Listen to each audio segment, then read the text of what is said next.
A gestão financeira é tão ou mais importante que o cuidado que o aerofornecedor tem com a qualidade do produto que ele faz. Ele faz produto aeronáutico, qualidade elevadíssima. Ele controla essa qualidade.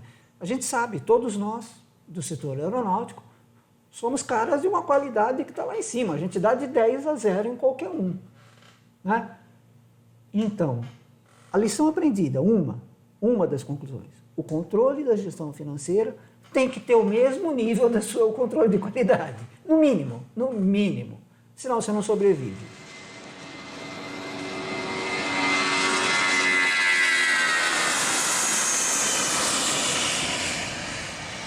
Boa tarde, pessoal, bem-vindo ao podcast do Aerofornecedor.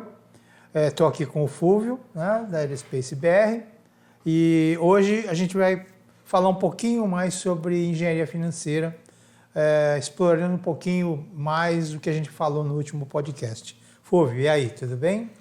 Tudo jóia, Cláudio, obrigado. Eu acho que a ideia de explorar o último podcast, a parte financeira, que é o que dói na barriga de todo mundo, né? Acho ótima, muito bom. Legal. Então, hoje, pessoal, a gente vai falar um pouco sobre os erros mais comuns que a gente viu os aerofornecedores cometendo, tá? Trazendo aqui alguns exemplos e espero que vocês gostem, tá bom? Fulvião, vamos lá. Vamos começar com uma volta do conceito do que é gestão financeira. Fala um pouquinho aí. Isso é interessante, porque gestão financeira o cara já pensa só no bolso, né? O dinheiro que entra e que sai, mas é um pouquinho mais que isso, né, que a gente tem que pensar, porque a gente está falando aqui de uma empresa. Então a gente tem que pensar no conjunto de ações, então é o dinheiro que entra e sai, né? Quando eu ponho e tiro o dinheiro, e procedimentos. Como é que eu registro esses entra e sai, né? Procedimentos administrativos relacionados a um monte de coisa. Ao planejamento de quanto eu vou gastar, ao planejamento de quanto eu vou receber, a execução disso. Execução significa tempo no qual as coisas acontecem. Isso é muito importante, porque tem o tal do regime de caixa, né? E tem o outro regime.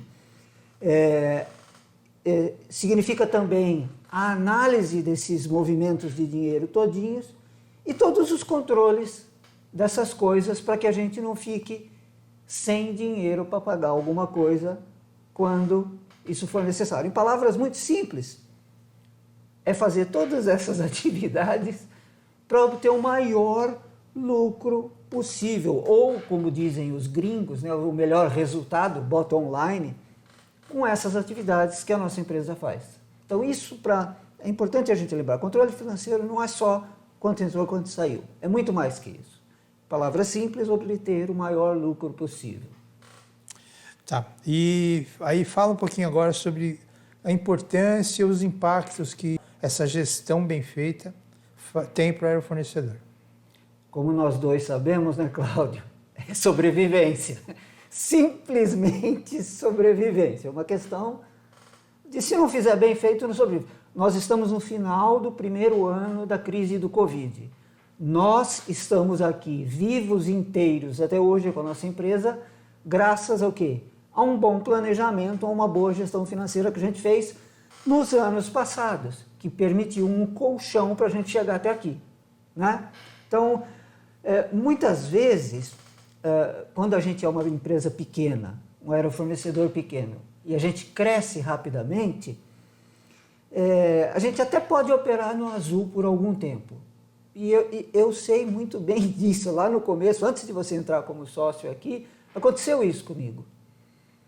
E graças a Deus, eu pensei, não, esse volume de dinheiro que está entrando pode não entrar mês que vem, então eu tenho que me preparar para o tempo que eu cheguei. Então a gente precisa ter controle das finanças para que não aconteça que na mesma velocidade que você pensa que está crescendo, você morra, você vá à falência, tá? Uma boa gestão começa por registrar tudo, né? Registrar todas as entradas e todas as saídas que acontecem no dia a dia da empresa. Para você poder preservar o capital de giro. A gente vai falar mais para frente o que é capital de giro, né? A gente precisa também otimizar as operações. Por exemplo, não é porque eu tenho um monte de dinheiro agora que eu vou pagar um monte de coisa. Se eu não preciso pagar agora, por que eu vou pagar agora se o valor não vai mudar com o tempo? Se vai mudar com o tempo, aí são outros 500, né? Eu preciso identificar a origem de desperdícios, né? Eu preciso reduzir custos do que eu faço, né? E eu preciso fazer projeções do futuro para garantir que eu saiba o que eu estou fazendo, a saúde financeira da minha empresa, né?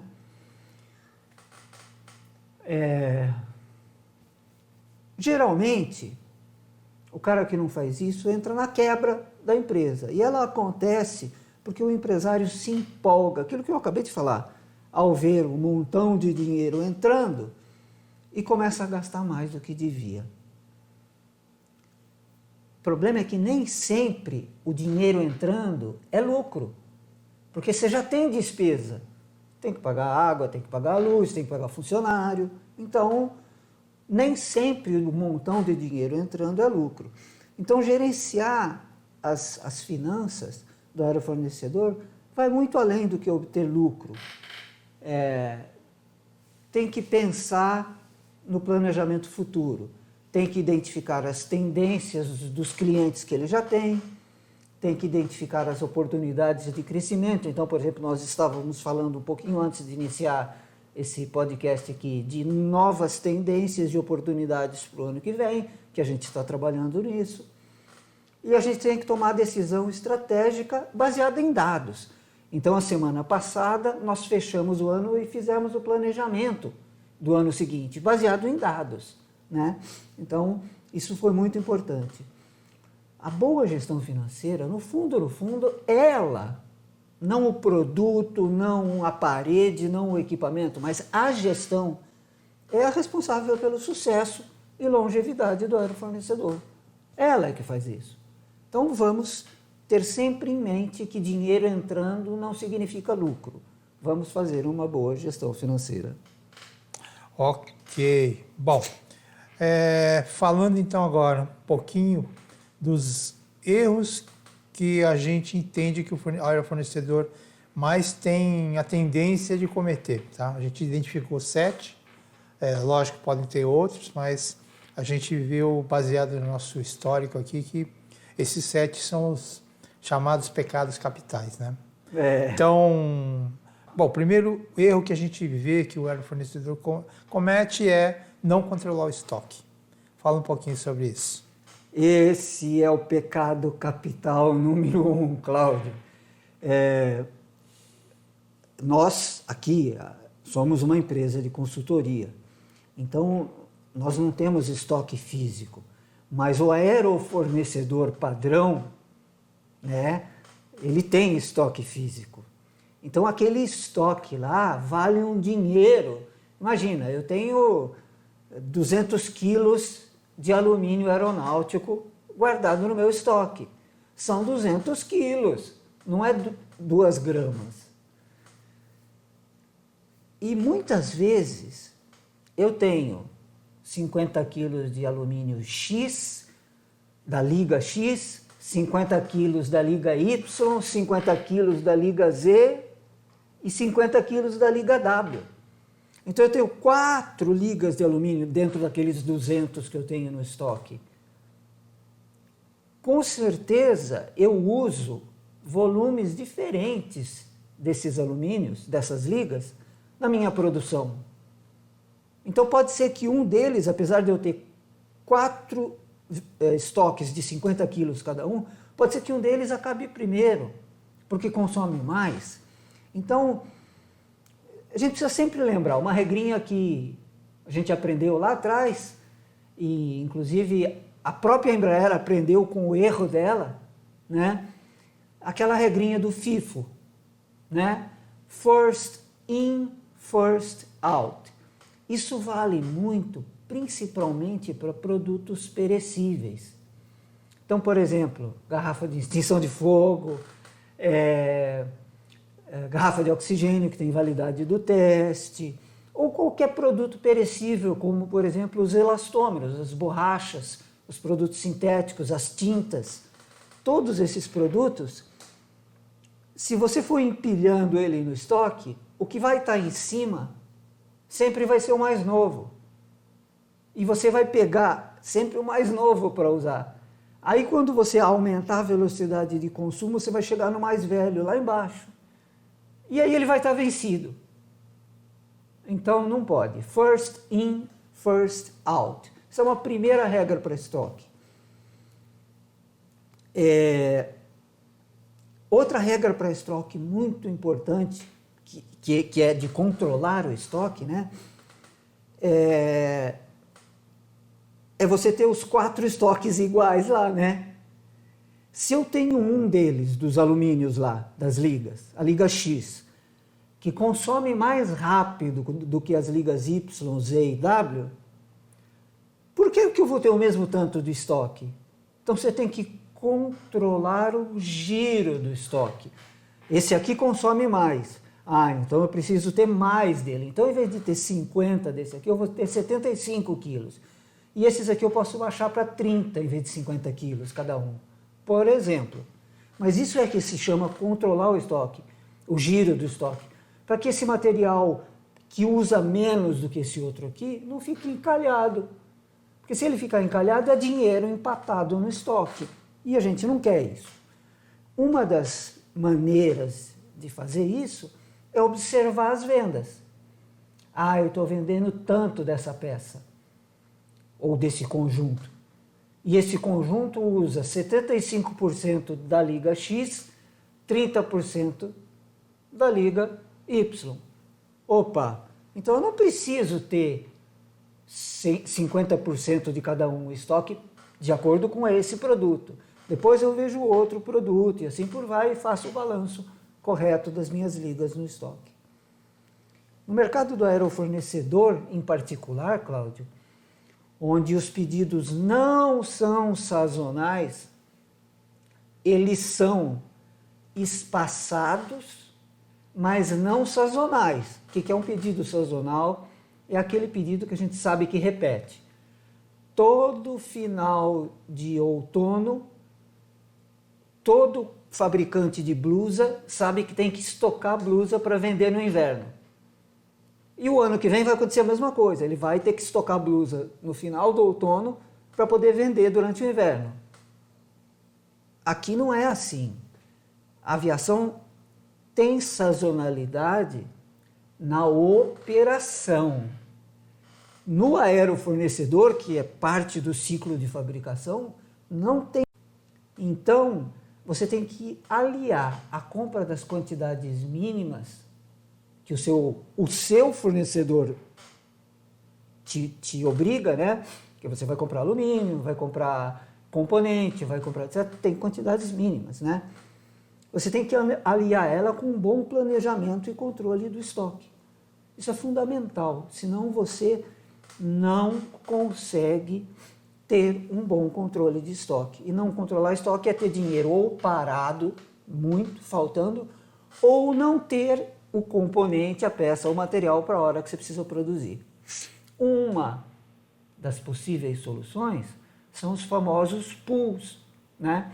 Então, pool é quando se juntam várias necessidades, vários usuários, para comprar juntos aquele material que ele precisa, né?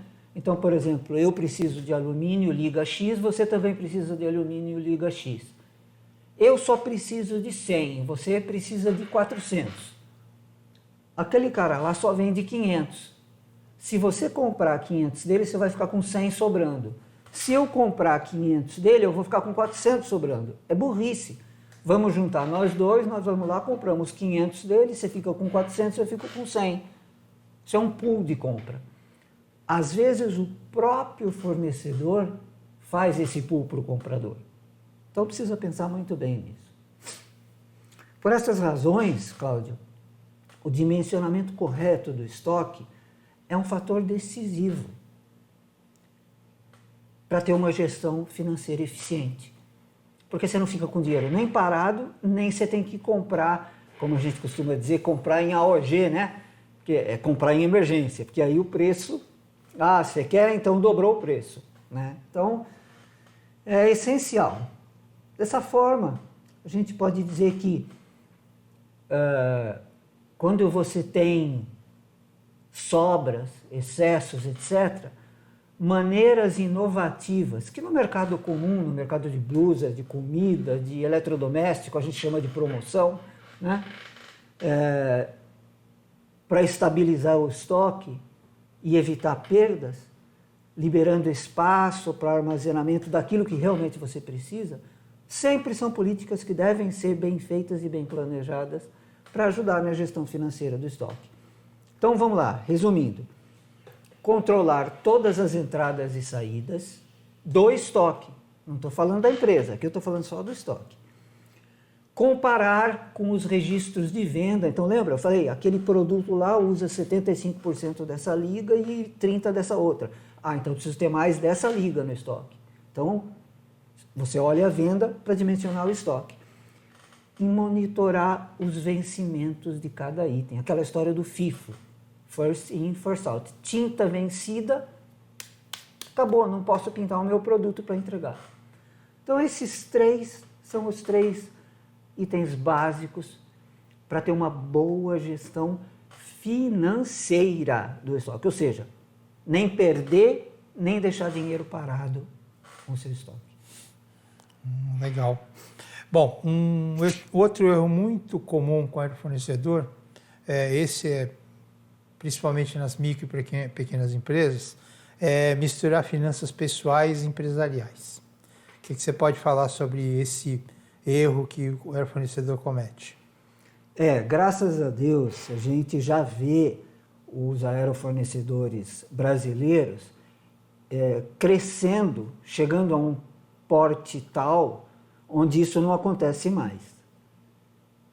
Mas, geralmente, no começo, o aerofornecedor comete esse erro. Qualquer empresário iniciante comete esse erro. Ele acha que porque ele usa a gasolina do carro dele, a gasolina é custo da empresa. Só que o carro ele usa para passear com a família. E ele registra como despesa da empresa. Ou ao contrário, ele pega o cartão da empresa e paga o bolo de aniversário da esposa, da filha, do amigo. Essa misturança é um erro clássico de da onde vem e para onde vai o dinheiro, gera muitos problemas, porque ele pode imaginar que a empresa está dando lucro, quando na verdade ela não está, ele está pagando algumas despesas da empresa com a conta particular dele. Ou ao contrário, ele pode imaginar que a empresa está dando prejuízo, mas ele está pagando com o dinheiro da empresa contas particulares dele. Se ele tirar essas contas particulares, a empresa está dando lucro, ou está no 0 a 0. Então, é muito importante, porque se você não separar essas duas contas, esse descontrole pode comprometer os pagamentos da empresa. Comprometendo os pagamentos da empresa, pode levar até a falência, né? Porque você mistura o que é pessoal do que é da empresa. O ideal, e foi o que eu fiz lá na minha primeira empresa, é ter contas bancárias separadas. Não estou falando aqui controles e registros separados, eu estou falando contas bancárias. Uma conta para a pessoa física, que é onde você compra o bolo de aniversário da sua esposa, que é onde você paga a gasolina do seu carro, e uma conta para a empresa, que é onde você compra o equipamento de som que você precisa, que você compra a liga X de alumínio que você usa, que você paga os funcionários, e que até, se a empresa estiver bem planejada, você tira o seu prolabore. Tá vendo? Prolabore. Não é pegar qualquer dinheiro da empresa e botar para dentro da conta da família. É o Prolabore. Ah, quanto que eu vou tirar de Prolabore? R$500. É R$500. Você sabe que esses R$500 vão sair da conta da empresa e vão para a sua conta pessoal. Esse é seu Prolabore. E a empresa está dando lucro. Está lá. E você está controlando. Então, isso evita arriscar o patrimônio da empresa, né? Além disso, é bom a gente sempre lembrar que nem todos os lucros da empresa vão ou devem ir para o bolso do empresário, né? Lembra, Prolabore é R$500. E se a empresa estiver sobrando R$5.000 lá, vou pegar aqueles R$5.000 para mim? Posso pegar, gente, claro que posso pegar. Mas não é inteligente. E nós, aerofornecedores, somos uma turma de gente inteligente. A gente sabe que isso não é bom fazer. O que é bom fazer nessa hora? Deixa aquele dinheiro em caixa, guardado, vê qual é o próximo passo que você vai dar, que nem nós fizemos com o planejamento do ano que vem. E a gente viu, olha, vou ter que gastar dinheiro para comprar isso, vou ter que gastar dinheiro ali, vou ter que gastar dinheiro ali.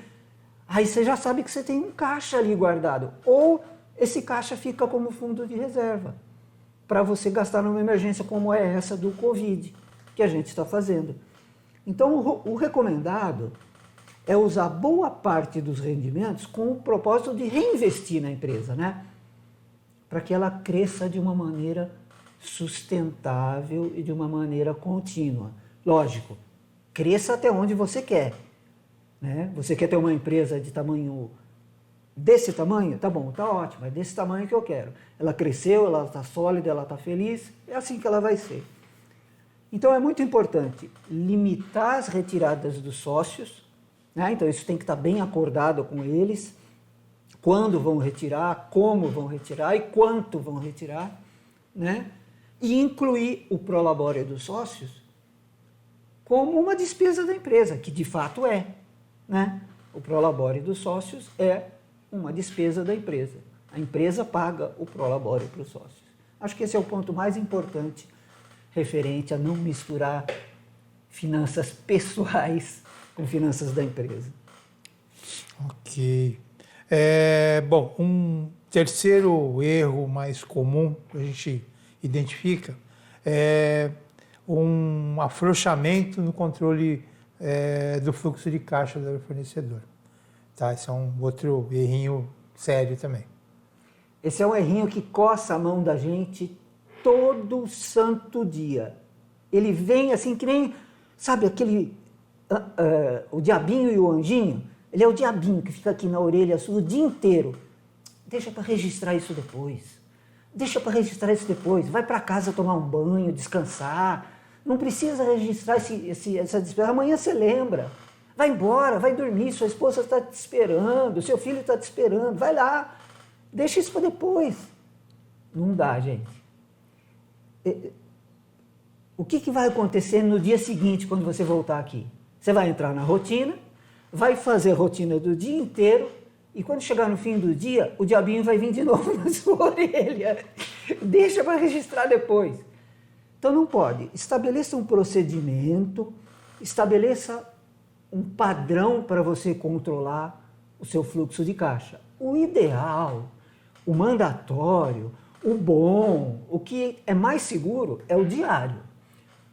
O ideal seria, não é nem o diário, seria o na hora em que o evento acontece, que é mais que diário, né? Porque você pode ter 5, 6, 7 eventos durante um dia, né? Um pagamento, uma compra, né? Esse seria o ideal. Movimentou, registrou. Mas diário já está bom.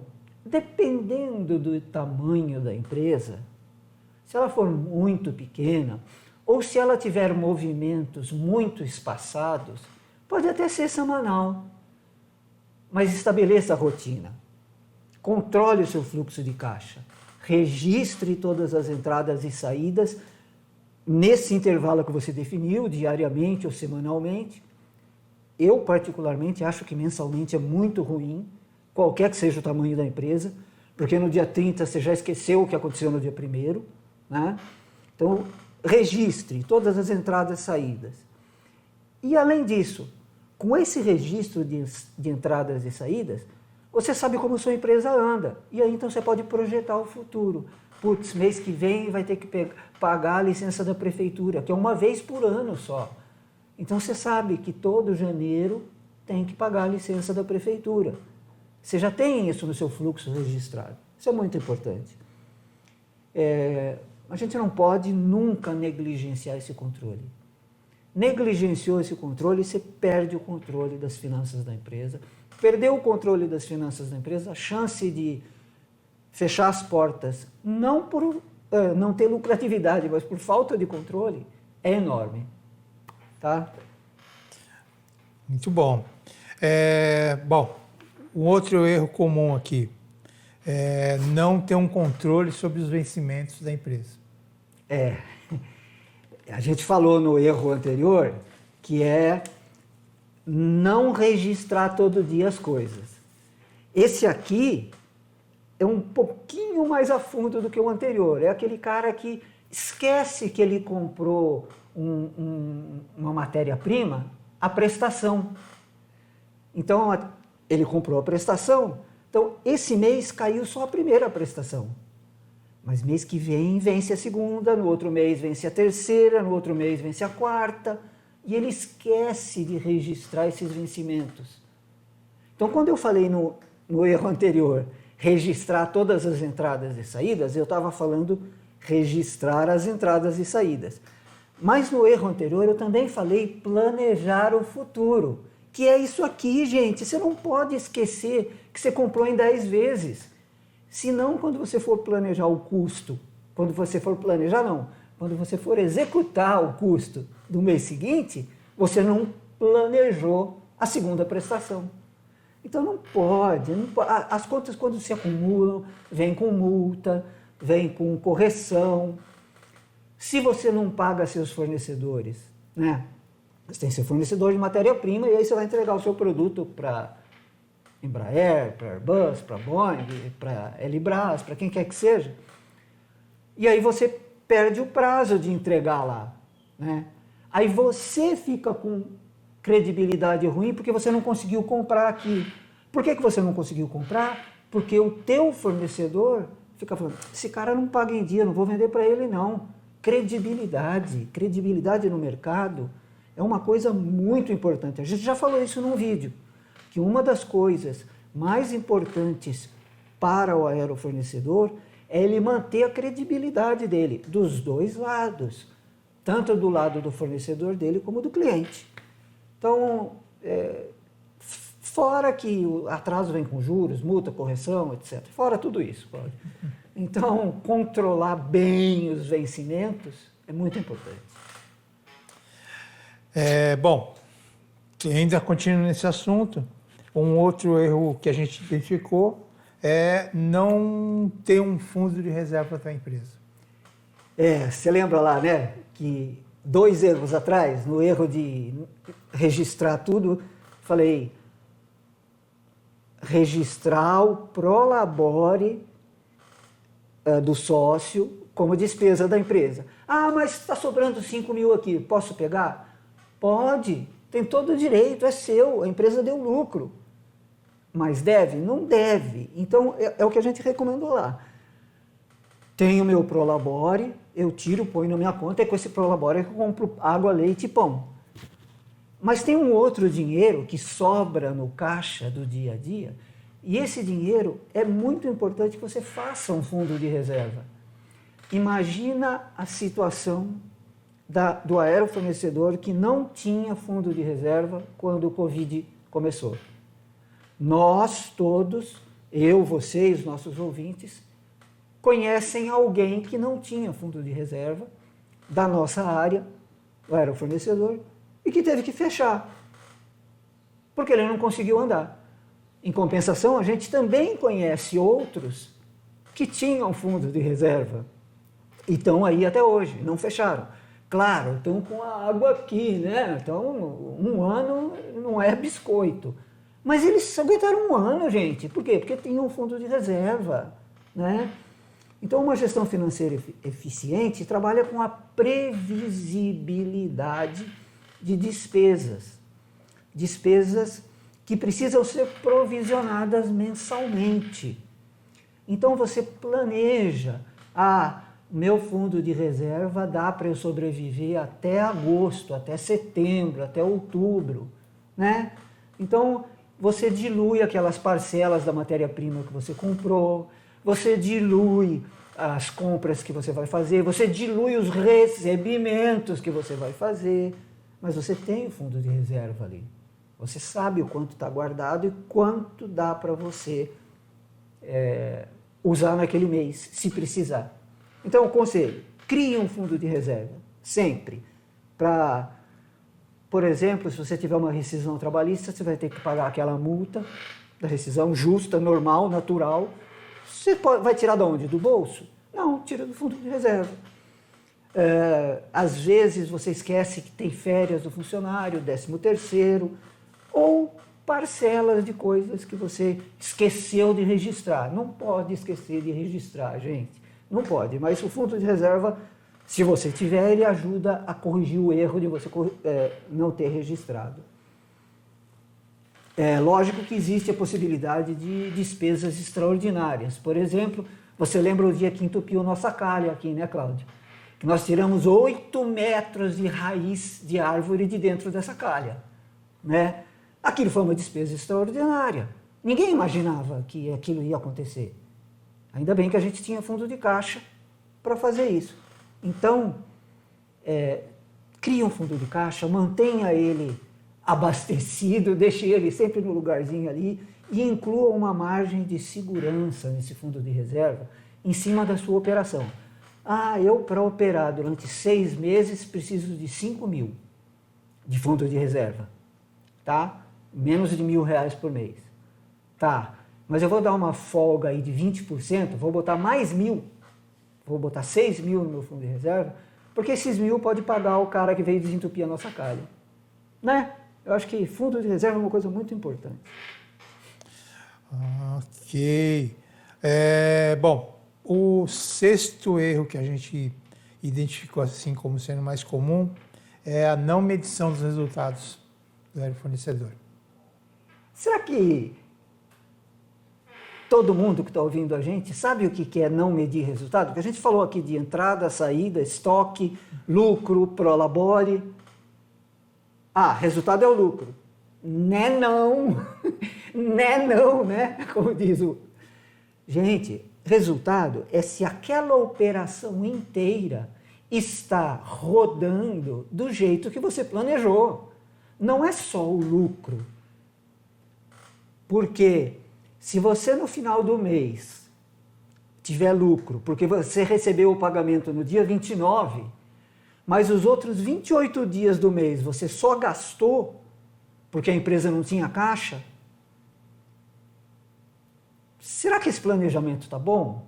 Você ficou 28 dias tirando o dinheiro do bolso, aí no dia 29 você recebeu, pagou o seu dinheiro do bolso e zerou, e ainda sobrou um tiquinho que você chamou de lucro. Peraí, mas você tirou do seu bolso, cara. Não pode. Então, você tem que medir os resultados. A gente já falou no erro número 1, registrar. Registrar. Registrou tudo?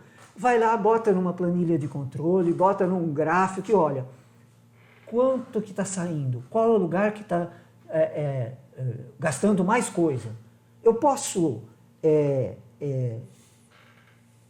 diminuir? Tem algum lugar que está gastando demais e não precisava estar gastando? Uma pergunta simples que a gente faz para o aerofornecedor, para saber se ele está medindo os seus resultados, né? Além de controlar, ele está medindo e acompanhando, é aquela pergunta assim, qual foi o lucro líquido seu mês passado? Se o cara não souber responder isso de bate-pronto, mas tem que ser de bate-pronto. Peraí, deixa eu ver. Não, tem que ser de bate-pronto. Ele até pode dizer, foi da ordem de, mas ele tem que ter essa ordem de. Claro. Você quer um número exato com centavos? Vamos lá no meu sistema. Tudo bem. Mas ele precisa saber o lucro líquido. Não é nem o lucro, é o lucro líquido, de cor e salteado. Esse é um dos índices que ele deve medir. Deve medir giro de estoque, para saber se não tem dinheiro parado, a gente já falou disso. Deve medir aumento ou diminuição nos pedidos de venda, para saber se vai ter oscilação na entrega. Deve medir mensalidades que ele está acumulando, que ele pode estar, por exemplo, comprando cada vez mais. E aí, hoje ele tem uma mensalidade para pagar, mês que vem ele tem 2, no outro mês ele tem 3, no outro mês ele tem 4, que ele comprou sem entrada e para pagar daí a 4 meses. Eu tenho que medir os resultados, todos eles, não é só o lucro. Tá? Isso é muito importante. É com base nessa análise que você consegue se certificar de que tudo está na direção que você quer, que a empresa está indo na direção que você quer, que o planejamento está sendo executado do jeito que você planejou e que a hora que você passar a régua, o bottom line, né, você vai falar, puxa, deu certo. Eu oscilei, mas a empresa funcionou do jeito que eu planejei. Muito bom, muito bom. Bom, por fim, o 7º erro que a gente viu aqui, na verdade é uma parábola, é o famoso colocar todos os ovos em uma cesta só. Esse erro é perigoso. Se você tropeçar e a cesta cair, você perde todos os ovos. Você não perde um só. Então, essa parábola é muito boa porque ela ilustra o pecado capital do aerofornecedor brasileiro. E eu vou frisar, eu vou repetir. O danadinho do aerofornecedor brasileiro, o danadinho tem essa mania. Os outros erros, ele até pode superar de uma forma ou de outra. Por exemplo, usando tecnologias de controle administrativo financeiro, softwares, ERPs, planilhas, seja lá o que for. Mas essa parábola não entra na planilha. Essa parábola tem que estar na cabeça do empresário, tem que estar no planejamento dele. Saber que vender para um cara só, ou seja, ter só um comprador, só um cliente, é a pior coisa do mundo. Se aquele cliente falar, eu não quero mais comprar, então vai lá, vende para a Librás, vende para a Embraer, vende para os fornecedores da aviação geral, pequena, exporta, arranja um monte de cliente. Porque se você tiver 2 clientes e um parar de comprar, é 50% do seu faturamento que vai embora. Se você tiver 10 clientes e um parar de comprar, é 10% do seu faturamento que vai embora. Então não pode colocar todos os ovos numa cesta só. Tem que diversificar o portfólio de cliente e de produto. Porque se você tem vários produtos, quando um não vende, o outro vende. Tá? Então é aquele caso da loja. Toda loja de roupa, em outubro, estoca blusa de frio. Depois, na primavera, ela estoca roupa de verão. Ela estoca roupa de calor. Por quê? Porque ela sabe que no verão ela vai vender roupa de verão e no inverno ela vai vender roupa de inverno. Então, ele tem 2 produtos básicos e nunca o estoque deles estão iguais na loja. E nunca ele vende a mesma quantidade. Então, aqui é a mesma coisa. Ele tem 2 clientes. Tem um cliente que vai à praia todas as férias. E ele tem um cliente que vai a Campos do Jordão todo o inverno. Então, ele tem 2 clientes. Então, quando um cliente não compra, o outro compra.